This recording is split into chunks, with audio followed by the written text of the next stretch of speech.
The costumes on this film are so incredible. Every single thing that Linda has done is to a T.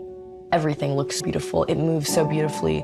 It just looks amazing on screen. To get to exist in them, to perform in them, has just been an absolute dream.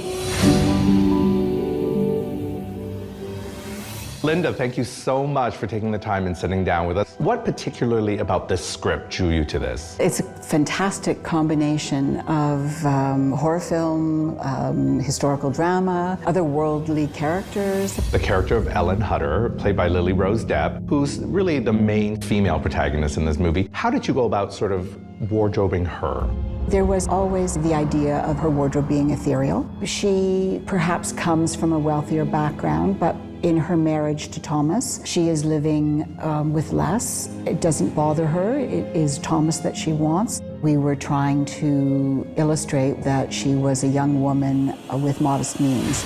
Lilac is sort of a really subtle nod throughout the entire movie. Why lilac? Orlok has a memory of lilacs. He can still smell it whenever he comes in contact with Ellen's hair. It did present the opportunity of using the lilac color in the first evening outfit that Ellen wears at Harding's. So we did handmade flowers that are embroidered and beaded on the front of the dress and on the sleeves of the dress, but we also did them on the back so that we would be able to have more embellishment on the back of the dress as well when we go in for that particular moment.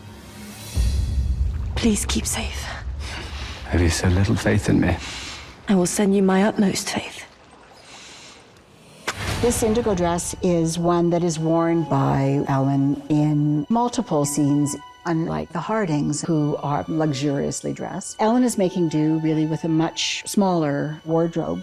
The costumes evoke their financial circumstances. And so the fabrics that I chose for the Harding family were meant to represent upper class and to show opulence. Ellen's are a simpler cut. They're piped edges. There's a tiny bit of lace. So there's always that comparison throughout the film. A new husband requires new wages. You're too generous, sir. In our script, Thomas travels to Transylvania. This is a typical carrot coat. It's caped to take away the weather. It's worn with tails, waistcoat, cravat. This is all lined and is actually a warm garment. At the period, you could do fall front, which is what this style is. So this is the little pocket where the pocket watch goes in. Orlok can see it easily. So there's always the practical that has to go along with the beautiful. So I know you've been busy with production, so I thank you for sitting down with me and talking about these incredible costumes. I thank you so much. Thank you.